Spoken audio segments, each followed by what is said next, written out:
आज मार्केट ने उतना खास कुछ हमें ट्रेड्स दिया नहीं। एक साइडवेज मार्केट ही था सुबह के 1 घंटे के बाद से, तो उतना कुछ खास ट्रेड मिला नहीं। अब कल देखेंगे अच्छा खासा ट्रेड हमें मिल सकता है, बिकॉज मार्केट ने कुछ चीजें छोड़ के गया है जो कल अच्छा खासा हमें ट्रेड दिला सकता है 12 दिसंबर को। तो पूरा डिटेल में हम देखेंगे बैंक निफ्टी और फिन निफ्टी में। तो वीडियो में पूरा बने रहिए। और ये वाला वीक टैब से ही वीडियो रिकॉर्ड आने वाला है, एनालिसिस वीडियोस, बिकॉज रूम पे थोड़ा काम हो रहा है। नेक्स्ट वीक से पूरा सेटअप से हम वीडियो करेंगे। तो hey everyone, welcome back to my YouTube channel the Bengal trader.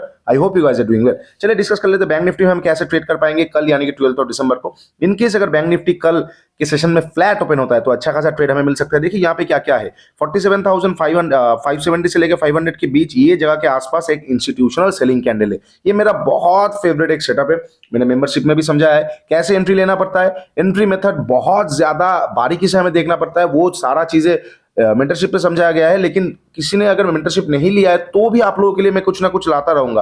तो ये जोन के सामने जाने के बाद आपको बस देखना है कि क्या 15 मिनट का कैंडल का लो तोड़ रहा है। 15 मिनट सेटअप अगर आप यूज कर पाएंगे तो भी आपको कुछ ना कुछ एटलीस्ट 1:2-3 मिल जाएगा। वेरएज अगर आप मेंटरशिप में जाएंगे तो आपको पता लगेगा 1:56 कैसे हम अचीव करते हैं। ठीक है, तो ये वाला जोन को देखिएगा। फ्री हो मेंटरशिप हो कोई प्रॉब्लम नहीं है, आप पैसा कमाइए, आराम से कमाइए, ज्यादा कमाइए कम कमाइए, लेकिन कुछ ना कुछ आपको मैं कमाने का रास्ता जरूर करके दूंगा। ठीक है, तो 47,570 से लेके 500 के बीच में एक इंस्टीट्यूशनल सेलिंग कैंडल है। ये जगह के आसपास अगर कल मार्केट फ्लैट ओपन होकर ऊपर जाता है तो हम ये जगह के आसपास जाने के बाद एक बार शॉर्ट करने के बारे में सोचेंगे। ठीक है, अच्छा अब मान लेते हैं फ्लैट ओपन होकर मार्केट नीचे आया। तो देखिए यहाँ पे लास्ट दिन ही हमने डिस्कस किया था, एक ट्रेंड लाइन जैसा जा रहा है, लिक्विडिटी पूल जैसा एक ट्रेंड लाइन जैसा जा रहा है। तो कहीं ना कहीं ये जगह के आसपास जाने के बाद मार्केट एक बार रिएक्शन जरूर देगा। कैसे रिएक्ट कर सकता है, हो सकता है लिक्विडिटी ग्रैब मिल जाए, बियर ट्रैप मिल जाए, या एक प्रॉपर स्विंग बनाने के बाद 46,800 जो इसका एक माइनस सा ऑर्डर ब्लॉक एरिया है 15 मिनट्स पे, यहां तक एक बार ट्रेवल करने चले आए। तो हम यहाँ पे एक बार क्लोजली बारीकी से देखेंगे यहाँ पे मार्केट क्या कर रहा है। फ्लैट ओपन होकर नीचे आएगा, ये ट्रेंड लाइन के आसपास से अगर कोई लिक्विडिटी ग्रैब मिलता है एक्टिवेटेड, कोई बियर ट्रैप मिलता है एक्टिवेटेड, और इनकेस अगर कुछ भी ना मिलने के बाद कोई प्राइस एक्शन आ जाता है तो आप एक बार शॉर्ट कर सकते हैं 46,800 का टारगेट के लिए, बिकॉज 46,800 एक अच्छा खासा सपोर्ट की तरह बैंक निफ्टी में काम करने वाला है ये वाले वीक तक। ठीक है, अच्छा एक और एडवांस लेवल का एक ट्रेड बताता हूं आप लोगों के साथ जो आप लोगों को बहुत मजा आने वाला है। इनकेस कल फ्लैट ओपन होता है, फ्लैट ओपन होने के बाद ये जो लास्ट आज का जो लास्ट कैंडल आप देख लो, इसका हाइस को तोड़ रखता है लेकिन इसका लोज रेस्पेक्टेड है। मतलब क्या हो जाएगा ना, मतलब यहाँ पे जो इसका आज का जो लो है ये रेस्पेक्टेड है, लेकिन कल अगर फ्लैट ओपन होने के बाद इसका हाई को तोड़ रहा है और फ्लैट ओपनिंग हो रहा है ये दो लाइन के बीच में। यहाँ पे क्या हुआ है ना, आप क्लियरली पहले चीजों को देखिए। यहाँ का लिक्विडिटी ऑलरेडी मार्केट ने एक लास्ट आवर में ग्रैब किया है, तो कहीं ना कहीं मार्केट अभी चाल, अगर फ्लैट ओपन होगा, ओपनिंग तो हमारे हाथ पे नहीं है, लेकिन अगर फ्लैट ओपन होगा प्राइस एक चाल चलने की कोशिश करेगा कि कहीं ना कहीं नीचे का लिक्विडिटी ले लिया है, अब थोड़ा सा अपसाइड में ये ट्रेवल करे, रिटेल को बुलाएगा मार्केट ये ब्रेकआउट के बाद। बिकॉज रिटेल क्या करने वाला है ना, रिटेल जैसे ये ब्रेकआउट होगा इसके ऊपर दबा के बाई करने वाले, लेकिन हम वो ऐसे करेंगे नहीं बिकॉज सामने इंस्टीट्यूशनल सेलिंग कैंडल है। तो हम क्या कर सकते हैं ना, ये आज का जो लास्ट 15 मिनट का कैंडल है इसके ऊपर अगर तोड़ता है तो थोड़ा सा क्वांटिटी से आप बाई कर सकते हो एज अ स्कैल्पिंग के लिए। थोड़ा सा नीचे का आज का लो का आपका स्टॉप लॉस होना चाहिए और ये रेड एरिया तक आपका टारगेट होना चाहिए, उसमें से आपका ट्रेड खत्म हो जाना चाहिए। बिकॉज आप जब ट्रेड खत्म करोगे तब रिटेल वहां पे एंट्री लेने वाला है। याद नहीं, मतलब बिलीव नहीं आ रहा है तो कल एक बार देखिएगा। इनकेस अगर फ्लैट ओपन होता है तो ये चीज होने का पॉसिबिलिटीज बहुत ज्यादा होगा, लेकिन अगर गैप अप ओपन हो जाता है तो हमारे हाथ में नहीं है, गैप डाउन ओपन होता है हमारे हाथ में नहीं है, लेकिन फ्लैट ओपन होता है तो ये चीज हो सकता है। लेकिन एक और कंडीशन क्या है, जो आज का लो होगा इसको नहीं तोड़ना चाहिए, ये रेस्पेक्टेड रहना चाहिए, तो ही ये वाला चीज हो सकता है। अगर फ्लैट ओपन हुआ इसको तोड़ दिया फिर जा रहा है तो हम इसको नहीं देखेंगे, ये वॉइड होगा। ठीक है, तो ये बहुत एडवांस चीज होगा। एक बार अगर किसी को बहुत ज्यादा स्कैल्प करने की इच्छा होता है तो ये वाला चीज एक बार आप देख सकते हैं। अदरवाइज अगर आप बिल्कुल बिगिनर्स लेवल पे है तो ये वाला ट्रेड मत लीजिए, बिकॉज बहुत ज्यादा फास्ट आपको इसमें रिएक्ट करना पड़ेगा। ठीक है, ये हो जाएगा फ्लैट ओपन के ऊपर का। नीचे का हमने डिस्कस कर लिया, ट्रेंड लाइन के सामने जाने के बाद हम एक बार रिएक्शन देखेंगे। अब देख लेंगे गैप अप या गैप डाउन पे। गैप अप कहां पे ओपन होता है, क्या गैप अप इंस्टीट्यूशनल कैंडल के 570 से ऊपर ओपन हो रहा है या उसके नीचे ओपन हो रहा है। अगर इसके ऊपर डायरेक्टली 570 के ऊपर ओपन हो जाएगा तो वहां पे हमारे लिए करने जैसा कुछ रहेगा नहीं, बिकॉज फिर वही हो जाएगा, मार्केट फिर से गैप अप ओपन हो गया तो फर्स्ट हाफ तक देखिए, उसके बाद सेकंड हाफ में कुछ कन्वेक्शनल मिले तो ही ट्रेड कीजिए, अदरवाइज इग्नोर द डे। अच्छा, इनकेस अगर 570 के नीचे गैप अप ओपन हो रहा है तो इंटैक्ट रहेगा हमारा यही प्लान ऑफ एक्शन कि 570 के आसपास जाएगा। इंस्टीट्यूशनल आईसी सेटअप को हम एक्टिवेट करेंगे।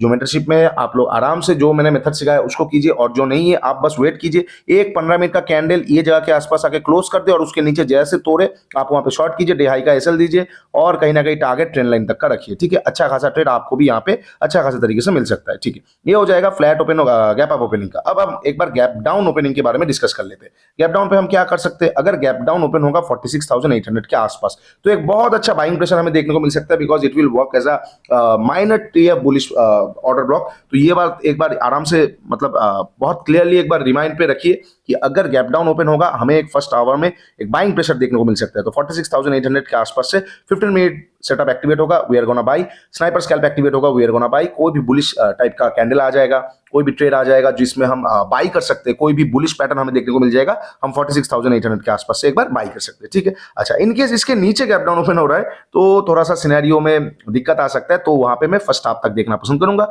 हो सकता है एक पैनिकनेस आ जाए, हो सकता है थोड़ा बहुत वॉलेटिलिटी एक्ट हो जाए, तो सेकंड हाफ में ही हमें अच्छा ट्रेड मिलेगा, अदरवाइज नहीं मिलेगा। और अगर छोटा मोटा गैप डाउन ओपन हो रहा है ट्रेंड लाइन के आसपास नीचे ये जगह के आसपास, तो पहला 15 मिनट का कैंडल देखिए, बिकॉज और ट्रेड मिलेगा नहीं, बिकॉज ऊपर ही क्लोजिंग प्राइस मिलेगा, नीचे सपोर्ट मिलेगा, तो मार्केट थोड़ा वॉलेटिलिटी होगा, तो ऊपर से शॉर्ट कर सकते हैं या नीचे से हम बाई कर सकते हैं। ठीक है, ये सारा लेवल्स हो जाएगा बैंक निफ्टी में। Similar kind of story Nifty में भी इसी तरीके का चीजें हुआ है, लेकिन निफ्टी में ट्रेड मिलने का चांसेस बैंक निफ्टी से थोड़ा कम है, बिकॉज निफ्टी एक रेंज में आ चुका है। बैंक निफ्टी वायरस थोड़ा बहुत हमें एक ट्रेड दे सकता है। तो निफ्टी में हम कैसे ट्रेड कर सकते हैं, इनकेस अगर किसी को बहुत ज्यादा ट्रेड करने का मन करेगा निफ्टी में, तो यहाँ पे जो एक लिक्विडिटी पूल जा रहा है इसको जैसे तोड़ेगा निफ्टी, इसको तोड़ते ही हम एक बार शॉर्ट कर सकते हैं। छोटा सा क्वांटिटी से शॉर्ट कीजिएगा और छोटा सा ही टारगेट लीजिएगा, बिकॉज निफ्टी में अच्छा ट्रेड हमें दिखेगा नहीं जब तक निफ्टी एक प्रॉपर प्राइस एक्शन ना बना दे। ठीक है, तो निफ्टी को मैं कल के लिए अवॉइड करने को ही बोलूंगा, अदरवाइज हम देख सकते हैं अगर फिर से ऊपर मिलता है एक बार शॉर्ट करेंगे, नीचे का एरिया के आसपास एक बार हम बाई करके चलेंगे, तो निफ्टी को हम अवॉइड करेंगे कल के लिए। अब इंपॉर्टेंट है कल फिन निफ्टी का एक्सपायरी होगा, तो फिन निफ्टी को हम कैसे ट्रेड कर सकते हैं।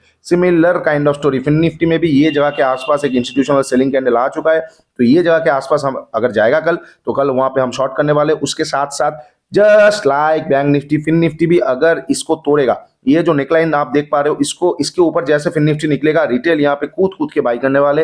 Please do not do that mistake. ये जगह के ये इंटरनल स्ट्रक्चर में आ जाएगा, इसके ऊपर निकलते ही बाई मत कीजिए। इंस्टीट्यूशनल जोन से एक बार शॉर्ट कीजिए, यहाँ से एक बार रिएक्शन मार्केट जरूर देगा। रिएक्शन के बाद हो सकता है वो ऊपर चला जाए या हो सकता है नीचे आ जाए, लेकिन रिएक्शन जरूर देगा, तो वो रिएक्शन को पहले पकड़िए। फिर बड़ा टारगेट आ जाएगा तो बहुत अच्छा खासा पैसा मिलेगा, नहीं तो कॉस्ट टू कॉस्ट या फिर छोटा मोटा प्रॉफिट लेके आप निकल पाएंगे। तो रिएक्शन का वेट कीजिएगा इंस्टीट्यूशनल सेटअप के आसपास से। ठीक है, अच्छा ये हो जाएगा फिन निफ्टी में फ्लैट ओपन होके ऊपर जाने का। फ्लैट ओपन होकर नीचे आता है तो हम क्या कर सकते हैं, फ्लैट ओपन होकर अगर नीचे आता है तो एक प्राइस एक्शन का वेट कर लीजिए। फिर निफ्टी में मतलब एक बार नीचे आया, सेकंड टाइम जैसे नीचे आ जाता है हम वहां पे शॉर्ट कर सकते हैं। लास्ट स्विंग का एसएल देके कहीं ना कहीं ये लिक्विडिटी तक का एरिया का हम एक बार टारगेट ले सकते हैं। अच्छा एक और चीज याद रखिए, मैं आपको ये दिखा रहा हूँ Fin Nifty futures, because trading भी अलाउ नहीं करता है फिन निफ्टी इंडेक्स का, तो कहीं ना कहीं आप इसको इंडेक्स का चार्ट में एक बार इंप्लीमेंट कर दीजिएगा। चार्ट पैटर्न सिमिलर है, बस लेवल्स थोड़ा सा अलग है। ठीक है, फिन निफ्टी ये फ्यूचर्स है, तो आप सिमिलर चार्ट पैटर्न में एक बार जाके आपके स्पॉट पे ड्रॉ कर लीजिएगा। अच्छा ये हो जाएगा फ्लैट ओपन होके ऊपर और नीचे का। गैप डाउन पे, गैप अप पे हम कैसे ट्रेड करेंगे, इंस्टीट्यूशनल जोन के ऊपर अगर गैप अप खुलेगा इग्नोर द मार्केट, अगर इसके नीचे खुलेगा सिमिलर काइंड ऑफ प्लान, हम ये जोन के आसपास जाते ही एक बार शॉर्ट करेंगे। अच्छा गैप डाउन ओपनिंग पे पहला 15 मिनट का कैंडल ये जगह के आसपास से, अगर पहला 15 मिनट का कैंडल मान लेते गैप डाउन ओपन हो रहा है ये जगह के आसपास, और अगर पहला 15 मिनट का कैंडल हमें कोई बाइंग कैंडल मिल जाता है, कोई बाइंग सेटअप मिल जाता है, प्रॉफिट बुकिंग सेटअप मिल जाता है, या फिर कोई स्नाइपर मिल जाता है, तो ये जगह के आसपास से हम एक बार बाई कर सकते हैं। थोड़ा सा नीचे का एसएल देके कहीं ना कहीं क्लोजिंग प्राइस या गैप फिलिंग तक का हम एक बार टारगेट ले सकते हैं। उसके बाद सेकंड हाफ में हमें फिर से शॉर्टिंग का अपॉर्चुनिटी मिले तो हम वहां पे शॉर्ट कर सकते हैं। याद रखिए गैप डाउन ओपन होगा तो मतलब सेंटीमेंट नेगेटिव है। फर्स्ट हाफ में थोड़ा सा प्री मैच्योर बाइंग आ सकता है, आपने ये वाला रिएक्शन का मजा ले लिया। अब सेकंड हाफ में और बाइंग के बारे में मत सोचिए, वहां से आप लिक्विडिटी ग्रैब के साथ साथ शॉर्टिंग के बारे में सोचेंगे। ठीक है, ये सारे पॉसिबल सिचुएशंस हो जाएंगे फिन निफ्टी, निफ्टी और बैंक निफ्टी में। तो आशा करता हूँ लेवल्स आप लोगों को अच्छा लगता है। इनकेस अगर मेरा लेवल्स आप लोगों को अच्छा लगता है, आप लोगों ने कुछ ना कुछ पैसा यहाँ से कमाया है, तो कहीं ना कहीं वीडियो को थोड़ा लाइक कर दीजिए, बिकॉज आपका एक लाइक एंड इंटरेक्शन मेरे लिए मोटिवेशन का काम करता है। और बने रहिए चैनल में, बहुत अच्छा चीजें मैं आप लोगों के लिए लाने वाला हूँ। बस मुझे 15 डेज का टाइम दीजिए, सब कुछ रेडी होने के बाद आप देखेंगे कि मैं आप लोगों के लिए क्या क्या चीजें लाता हूँ जो आपके ट्रेडिंग में फ्री ऑफ कॉस्ट भी, पेड भी, फ्री ऑफ कॉस्ट भी इतना कंटेंट में प्रोवाइड करने वाला हूं जिससे आप इतना पैसा कमा पाएंगे कि वहां से आप एडवांस चीजें सीख पाएंगे। ये मेरा वादा है आपसे। तो चैनल पे बने रहिए और सब्सक्राइब कर दीजिए और बेल आइकन को जरूर दबाइए, बिकॉज नोटिफिकेशन नहीं आएगा तो आपको पता नहीं चलेगा कब मैं लाइव आ रहा हूं कब नहीं आ रहा हूं।